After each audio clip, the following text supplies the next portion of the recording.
স্কুলে গেছিলাম পোলারে আনবার, ছুটি হইতো এখনো 5 মিনিট বাকি আছে দেই হ্যাঁ বইয়া রইছি।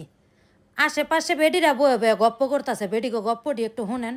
এক বেডি আরেক বেডিরে কইতাছে, ভাবি আমার বাচ্চারা তো মাংস ছাড়া ভাতই খায় না, একদিন গরুর মাংস, একদিন মুরগির মাংস, একদিন খাসির মাংস। আপনার ভাই তো গরুর মাংস ছাড়া খাবার খেতেই চায় না, প্রতি বেলায় গরুর মাংস লাগে তার। কি যে একটা অবস্থা ভাবি। শাক সবজি তো আমাদের ঘরে একেবারেই কেউ পছন্দ করে না, কেউ দেখতেই পারে না, শুধু মাংস রান্না করতে করতে আমি পাগল হয়ে গেলাম। বেডি গো গপ্প হুই না, আমি কই আশেপাশে কুন্ডায় পানি আছে আমি একটু গিয়া পড়ি।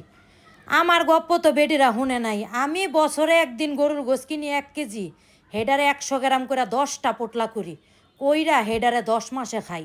বাকি 2 মাস ব্রয়লার মুরগি কিনতে পারলে খাই, না কিনতে পারলে চালায় দিই এমনি। বেডি গো গপ্প।